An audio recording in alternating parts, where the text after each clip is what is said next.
It's episode 131. Got me steps in. Crazy little thing called love, yeah. It's a crazy little thing called love. Oh yeah, come on, let's laugh and find out what today's episode is about. Hi and welcome to the podcast. It's me, your favorite host, DJ Love Dev Barpega. I hope I said that right. How is everyone? Yes, you guys got the special edition episode, the Patreon episode on Wednesday, the adventures of Toby Carvery. Hope you enjoyed that. I've been all right. I did a gig yesterday. I will tell you a little bit about it. But first of all, I want to tell you something very personal. I am addicted to robot music. Yeah. AI is taking over the world, folks. AI music is on a different level. I can see now why music artists are getting very concerned because, I'll be honest, AI is just extremely and madly amazing. It is amazing. I created that music, that intro with AI. Obviously, I didn't pay a 70s tempo band to do that, soul band. You know what I mean? I would never be able to afford it, first of all. So I got AI to make that music for me and the lyrics, everything. It made everything. I heard it. I was like, I like that. That's cool, man. That's me. That is a cool dude. So, yeah, couple of dollars for this one website called Suno. And that's what I've been using. It's very addictive. Oh, my God. It's so addictive. Me and my missus were sat at my computer for a good hour. We were just saying, oh, what should we make a song about? I made a song for my daughter. Now, she wants to go to Japan for her 16th birthday. And I made this song. Basically, I got ChatGPT to write the lyrics for me. I said, my daughter wants to go to Japan for her 16th birthday. It'll be her dream come true. And then I just put it into this Suno app. And it made about 2 or 3 tracks. One of them just is outstanding. I was like, this is a tune. The lyrics are clear. The music is great. The timing's perfect. It's everything that she wants. And I sent it to her and she just sent me a laughing emoji. Then I made another one for myself called High in the Sky. It was about the time where I saw a UFO, but I was high. And that's a great tune. And I've been listening to other tunes on this Suno app that people have created. And some of them are like, wow, this is so good. Like, this is good enough to be in the charts. That's how good it is. But it's made me think about whether music that I listen to today by real artists, you know, musicians and everything, I'm thinking to myself, did they actually create this? Or did they just go on Suno or some very similar AI music software that created the music for them? And maybe the lyrics, I don't know. So now, every time I hear a normal tune, I try and question it. So when I went to my gig yesterday up in Manchester, I was listening to various random tracks on this AI app. And I was just outstanded by it. I was like, okay, some of them are a bit like, oh, there's one that's called Cat, and it just says cat, cat, cat, cat, cat all the way through. But the background music is so good. It's a very catchy tune. And I've followed some people on there now, and I've created music. I've created a playlist that everyone can follow. I can't remember my username on there, to be honest, but if I can pull that up, I will let you know what that is. If you've got Suno, give me a follow. Listen to some of my tracks and see what you think of it. I made a tune on there called Stole the Show. So I told ChatGPT to write me a song about a comedian who steals the show. When he's gone, that's when you're going to miss him. And that's when you realise that this guy was too good. And I put it up on Facebook, and one of my friends phoned me up and said, are you all right, mate? I heard your song. He said, I thought you were sad. I thought you're going through a depression. I said, no, mate. It's just a song I created and I thought I'd share it. But nobody listened to it and nobody liked it. Oh, well, that doesn't matter.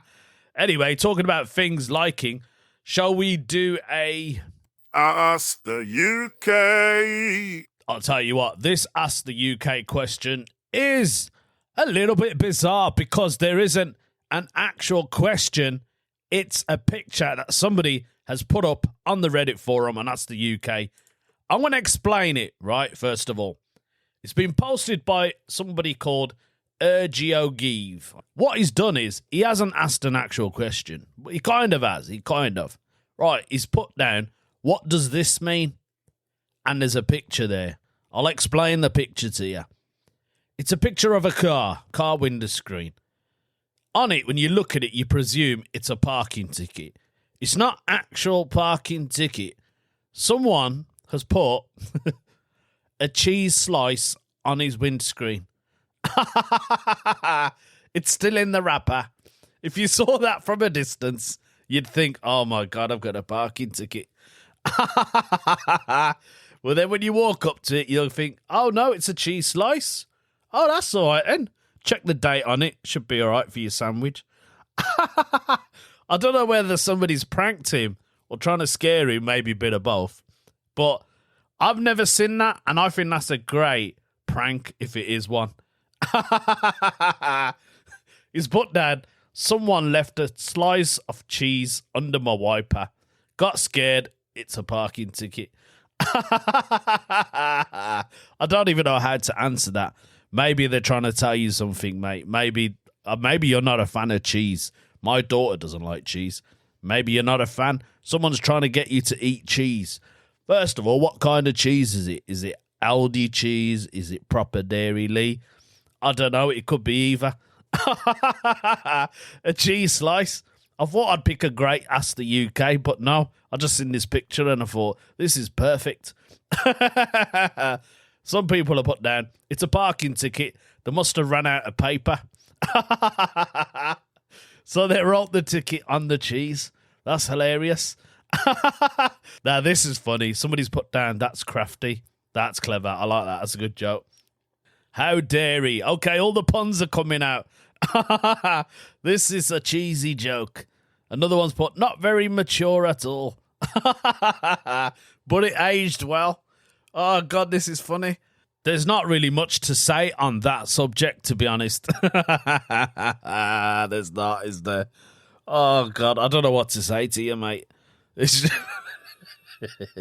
I just think that's funny as hell. That is funny. And the comments are even funnier. But you know what? This kind of leads me to what I was going to talk about. Oh, my God. Cars are a nightmare. I know they're a nightmare anyway. If you're a driver and you've got whatever vehicle you've got, even if you've got a motorbike, if you're a motorbike person, I'm trying to think of the word. Motorcyclist? Yeah, that's right. It's been a long night. I will explain that in a bit. Car insurance. Oh, my God. Car insurance in the UK is an absolute scam. It's extortionate. It just keeps going up. It doesn't make any sense. And I feel like in the UK, I don't know what it's like in other countries, but for a lot of people in England, we are paying a lot more now for our car insurance than we were a year ago. And I'm being genuine. Last year, I paid £475, which is still steep, to be honest, for how long I've been driving and the no claims bonus and everything, discount, you know what I mean? It went up to 620, something like that. And I was thinking, no way. Are you taking the Mickey Mouse, mate? How can it increase by £200? That does not make no sense. I haven't had an accident. I haven't got any points on my license. Why? Like, how do you justify this? I feel like car insurance people now in the UK they're just taking the mick. They're literally taking the mick out of us, you know. The thing in England is we take it on the chin. Oh, yeah, oh, it doesn't matter. Well, yeah, it's fine. No, we shouldn't. We need to stand up. Stand up for yourselves, people, and get out there and don't cause riots like the other daft people that did it. Yeah, it's just... I went online anyway. Here's a tip for you, car people. This is for the UK. Maybe in the US, maybe in Dublin. I don't know. I've got loads of listeners. I've got people in Mexico now listening to me. Amazing. They probably don't even pay for car insurance in Mexico. I don't know if they do it in India, to be honest. I mean, you don't really need... Well, you do need a license, but no one really checks. You can start driving like from the age of 2 if you want. In the UK, it's extortionate. The prices are. So here's a little tip. If you go on the comparison sites, when you get your results and you see the cheapest one, go direct to the company. Once you go direct, you're cutting out the middleman. So all these comparison sites are obviously making money off us. I did that, and I saved myself £100. Not only that, I brought down my car insurance down to £430 as to £475 or whatever that was last year. So I'm pleased with that. I'm like, yeah, that's fine. I'll take that. Do you know what I mean? And then play about with your occupation. Don't tell them the truth. Well, tell them a little bit, like where your car's parked, on the drive, stuff like that. But do check your job specification. If there's a similar job to yours, see if that will reduce the payment. And it does. You just got to play about with it. And the another thing is, I saw this on YouTube. So I've turned into Martin Lewis, who is a money expert in the United Kingdom. I forgot what I was going to say. Just play about with it, basically. Also, another tip, right? martinlewis.com. When you go for your motor legal protection or any other breakdown service, you don't need you breakdown. I've got breakdown cover. I've got it off this company. I pay about £60 for the year, and it covers me and my partner. And that's if we're in anyone's car. It will just, and I've used them once, and they've been brilliant. I can't fault them at all. If you want motor legal protection, Google it. Don't go with the insurance provider that you're going with. You don't need to. You can have it separately. So motor legal protection, I got it for £15, which is a bargain. And that covers 2 people. And it asks you can cover up to 6 people if you want on the same policy. So, yeah, if you want. Sorry, but it just gets on my nerves. I just thought I had to, tell you guys. And doing that the cheese slice on That's the UK, that's basically what it reminded me of.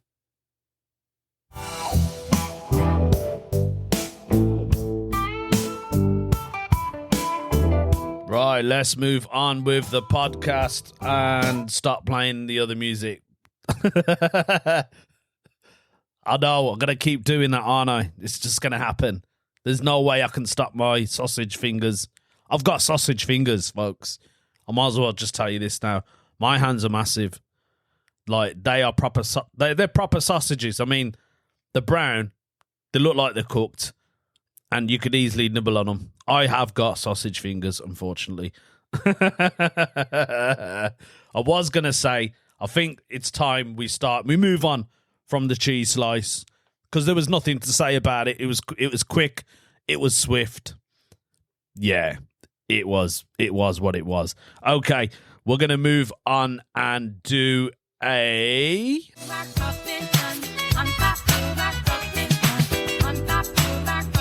Yes, it's time for an unpopular opinion. Let's see what the Soul Eater 33 has to say. This is who's posted this unpopular opinion. I do like this very unpopular opinion. His one is, movies should have an intermission if it's longer than an hour and a half. Totally agree with that one. I mean, how many of us at home will watch a film, say it's over 2 hours, it's over an hour and a half, 2 hours, 3 hours, I don't know. Most films are like that, aren't they? I find a lot of films are actually drag. They drag bits in it. Sometimes nothing happens. I'm one of those people who would fast forward bits, especially when there's music playing and they're just walking around or they're just staring into space. Forward all that. I don't want to hear that. A lot of Bollywood movies are like that. Funny enough, Bollywood movies have intermissions. Indian films have intermissions. I ain't been to many. I've been to 1 or 2. There has been an intermission, a proper break, and you think, do you know what? I need that break. That film's too much, man. I've already watched 2 hours of it. I've got another 2 hours to do. I do agree with the Soul Eater. I do think there should be intermissions. Because, I mean, like I said, if you're at home and you're watching a film, right, you're going to pause it, aren't you? There's going to be times you're going to go, maybe make a coffee, go and use the toilet, let the cat out or the dog. You can't do that in the cinema, can you? You can't say, excuse me, can you just pause the film? I need to run to the toilet. Because when you go to the toilet while the film is on, you always come back and think, what have I missed? And then your missus or your partner, whoever you're with, Your friends will tell you, will fill you in. If you're on your own, that's even worse. You're just going to have to try and guess what's happened. The Soul Eater has got more to this. It's put down. Picture this. You go to your local movie theatre, and after you get your snacks and drinks, you go and sit down and begin to watch your movie. You then finish your drink and think nothing of it. Then you get to the halfway mark. You desperately need to pee. But if you get up, you'll miss the important plot points. That's basically what I just said. Plus, depending on where you're sitting, you're going to have to get in people's way when you're going down the row. I haven't thought of that, actually. That's quite funny. Some of these movies are hitting over 2 hours, maybe even 3, and you have to sit there until it's done. Plus, after sitting for so long, I need to walk around. That's true, isn't it? I mean, when I'm on an aeroplane, I always get up, I always stand, or I walk up and down. I'll try and talk to a stranger if they want to talk to me. It just kills time, doesn't it? And you make a friend, maybe. You can't do that in the cinema. You can't say, all right, mate, yeah, what are you up to? Where are you going to then? What do you think of the film? You can't do that, can you? Any day, he's put an edit on this. I only put an hour and a half as a random number. It could be for 2 hours or more. Lord of the Rings is more than 2 hours, isn't it? Was Titanic more than 2 hours? I can't remember now. Was that 3 hours, that film? I'm sure it was 3 hours. Movies these days are way too long. Way too long. I reckon in the future, we're going to have VR movie. So you're in the cinema. You're still in the cinema, right? But you got a VR headset on. And you can pause a film if you want. That's not going to work, is it?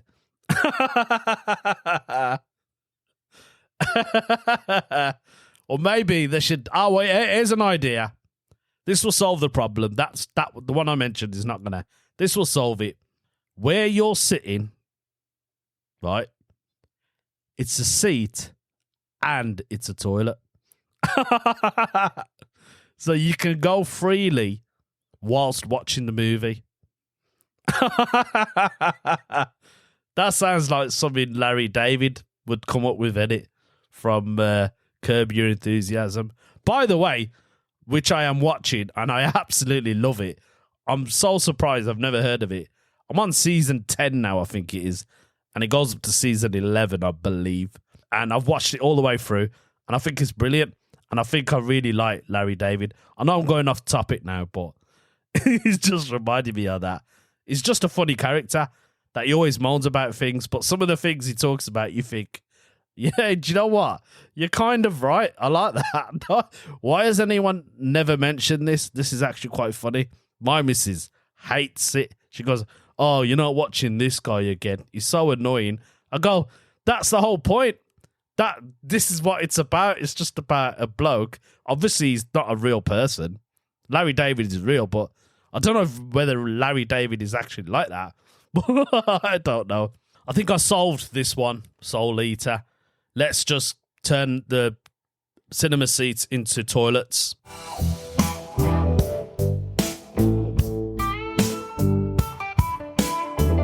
I've just had a little old lady walk past my window. Right. This generally just happened. She's walking down. I didn't see any pets with her. I assumed there was a dog or something. She walked past my window because where I am, everybody can see me. This window is huge, folks. Yep, it's a massive window. Anyway, she was walking past. She's seen me. She obviously saw me talking into the microphone, thinking, that's a very nice microphone. She stood there and just stared at me. And I was thinking, is she staring at me, or is there something going on my house that I do not know about? But I do presume she was just watching me and probably intrigued. What's this guy? What's he doing? She's probably thinking, he's talking into a mic. What is he a DJ? He's got headphones on and everything.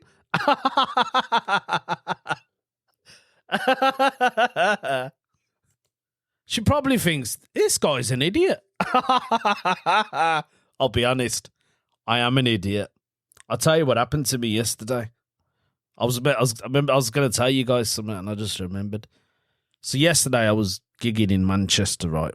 And I did a spot at a comedy club called the Frog and Bucket, which is a renowned pro night, which is very similar to the Comedy Store and other venues in the UK. I was going to say Birmingham, but no. Yeah, you got the Glee Club. It's similar to the Glee Club. It's a big club. It's been going for years. All the big comics have been there. International, national, all of them. I played it a very, very long time ago. I played it when I more or less started. I did a gong show there. I didn't get through the gong. I can't remember, to be honest, if I got through it or if I didn't. But it was so long ago. That's just a vague memory. But talking about memories, I went and done the gig yesterday. It was great. But I was panicking a bit because I wasn't late, but I didn't want to be late. It's never good to be late at work. I got there on time anyway. I parked up. I looked on my phone to see where the nearest parking is. Obviously, as comics, we don't like to pay for parking, right? So I parked. I was going to park on this street, which was free. When I got to that street, it was full. And then I thought, all right, then I'm going to have to park somewhere else. So I drove around a little bit. It wasn't too far from there. And I eventually found parking on this street. Got out. Tried to look for a sign. What street am I parked on? I couldn't see any sign on that street. So I just walked down to another street and thought, oh, okay, that's it. I'm near this one. Went and done the gig. Gig was great. My spot went well, if you're thinking about that. No, it went really well. I'm quite pleased with the outcome. Come back. Was going back to my car. And I just had a brain freeze. I was like, where's my car? I couldn't remember where I parked my car. This has never, ever happened to me. Usually I'm very good with directions. I'll always memorize a building or, and I've seen a couple of buildings and then I totally forgot where they were. I don't know what happened to me. I felt like I got dementia for a very short time. And I was this has generally happened to me yesterday. I walked around Manchester for 2 hours. 2 hours. I walked around looking for my car. I couldn't find it. I started panicking. I even spoke to this security guard because I walked past this security guard, I think 3 or 4 times. He must have thought, what's this strange, suspicious Asian man doing? Because I had my gear with me. I had my tripod. It was in a case. I had my bag, my camcorder and stuff. He must have thought, what's this guy doing? He's up to something, because he kept seeing me walking around. And if I saw an Asian bloke, and I'm a security guard, and I saw not Asian, but okay, I'm being stereotypical now, but if I saw any person, I'll be like, this guy's acting very, very strange. I've seen him more than once now. I don't think I'm going mad. It's not deja vu, but I've seen him more than once, and he's walking around the streets. I need to find out, or I need to tell somebody. I would just ring up the police straight away. There's this guy. I wish he did that, actually. I wish the security guard just rang the police. They came to me and said, we've had a report that you keep walking around the streets. What are you up to? It's very suspicious. I would be honest. I'd say, mate, I've lost my car. Can you help me find it? I wanted to do that. It got to a stage I was like, do I ring the police and tell them that I'm stuck?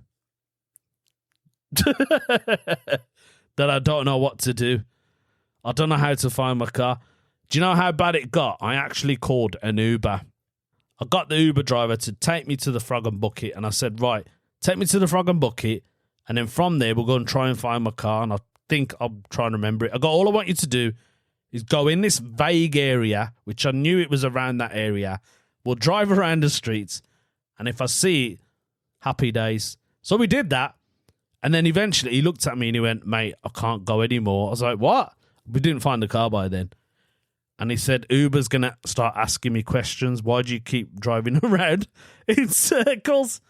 And I just felt like, I think he didn't want to drop me off, but because even he felt bad. And I was like, oh, just drop me here. Because I told him, I think it's near a hotel. I said, look, mate, just drop me here. I'll find it. And I think after that, it took me about 20 minutes, and eventually I found it. I couldn't believe it. I remembered parking near a car park, but it's one of those open car parks, a private one. But there's two there. So I remember there was two private car parks on the same street. And I've seen it from a distance. I went, I'm sure my car is near that. So I walked up and I started pressing the unlock button on my car key to see where the flash is coming from. And I'll tell you what, it flashed. I couldn't believe it. I was the happiest person probably in the whole of Manchester that yesterday night. That's never, ever happened to me. It got so bad, I just felt like crying. I wanted to cry, but I just kept laughing about it. I found it humorous. Even the security guard that I was chatting to, he was like, mate, why don't you take a picture? I said there was no sign. There was no street sign of where the car was. It didn't even, I couldn't see one. He said, why don't you just take a picture of another street? I said, yeah, I know, it's too late now. He must have thought this guy's a right plonker. What I did, as soon as I got home at 2 a.m. I left the club at 10:30. I found the car at 12:30. It was half 12. Took me 2 hours to look for my car. Couldn't believe it. I'll tell you what, I got my steps in though. Oh God, my watch bleeped to say, well done, you've done your steps. I don't know, over 6,000 steps. I should check how much I did. But in a way, I needed to do that because I haven't been to the gym. What I was meant to say was, I downloaded this app. It's called Car Find. So basically, wherever you park, you just press this button and it will memorize the actual location of your vehicle. And you can take a picture on it as well. So I installed that. I did not hesitate. Okay, folks. I think it's time. This podcast has gone longer than it should. It's time to do a weird news story. Ignore that music. Although it sounds proper cool, doesn't it? I just felt like I had to play it. And I played that one. These sausage fingers are no good for my mobile phone, folks. They are no good. Actually, before we do the actual proper weird news, this one, I put it up on the Reddit forum where I get my weird news stories from. There's a snake that has been spotted in Birmingham, where I'm from. It's a python, I believe. It's around 5 foot long. So if you see that in the Northfield, Leyhill Park, be careful. There's snakes about. But let's do the proper weird news story. Funny enough, this weird news story has been put up on the Birmingham website where I put mine up, and I didn't put this up. Somebody else has put it up. I'm going to read the title of today's weird news story. It is... Let's play that music again. Let's hope my sausage fingers don't mess it up.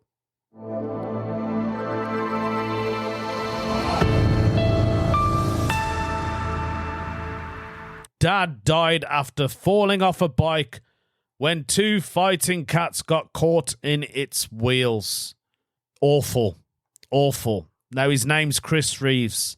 Rest in heaven, buddy. He was 52. Happy birthday. He wasn't wearing a helmet at the time of the incident, apparently. This article, I believe it's been put up by his father, I think, because it starts with, the son of a man who died after falling off his bike while not wearing a helmet has called for cyclists to always wear protective headgear. Chris Reeves, who passed away, was on his morning commute to work when 2 cats were fighting in the street. They cut across his path and got stuck in his wheels. The 52-year-old who worked at Network Rail was found semi-conscious by a passerby on Abbey Street in Rugby. So it's not actually Birmingham, but it's not far from us, to be honest. So anyway, he got caught around 5:30 at the end of July. He was airlifted to the hospital in Coventry. And despite doctors performing an emergency operation to release pressure in his head, he died 5 days later, which was surrounded by his family. The father of 2 from Rugby had suffered a serious brain injury in his fall. His son, Dominic, is now calling all his cyclists... Oh, it's his son. Sorry, not his dad. His son has put this up. His son wants all cyclists to wear a helmet.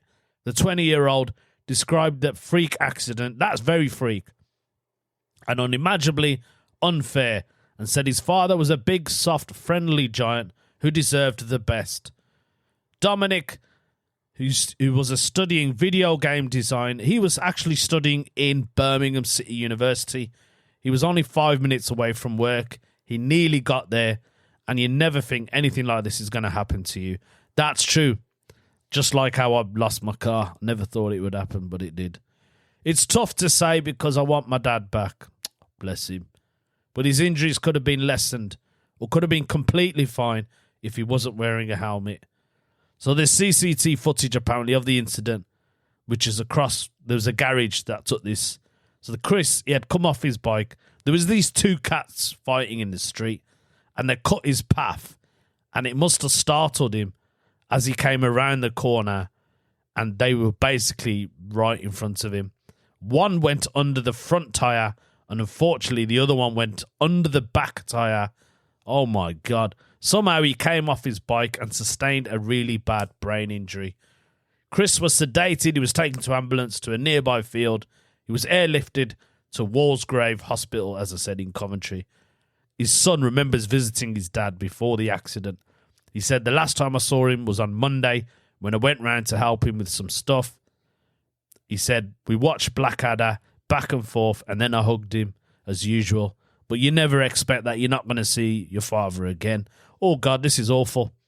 The next day, Dominic was woken up by his mum, who said, your dad's had an accident. They went to hospital, and with his dad's best friend. He said he saw the CT scan of the brain, and it wasn't good.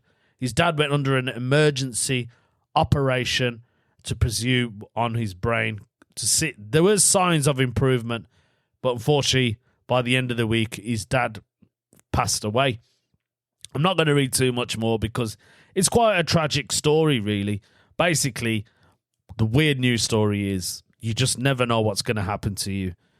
That is probably 1 in a billion chance that anything could happen like that to you, to anyone. It's very, very unfortunate. The weird news about it is that 2 cats just came in his way. They were fighting. Cats are awful. They are, aren't they? I mean, I've got one. They are awful. We're going to end with that anyway, folks. We should end with that one. I mean, I didn't even get time to do no stupid questions. I feel like I didn't even need to do it, to be honest, on today's episode. But who knows? Maybe I will do another one this week. Why not do 2 a week? Yeah, increase me listeners. Anyway, guys, thank you so much. You've been a pleasure. Hope you enjoyed today's episode. See you soon. It's a crazy little thing.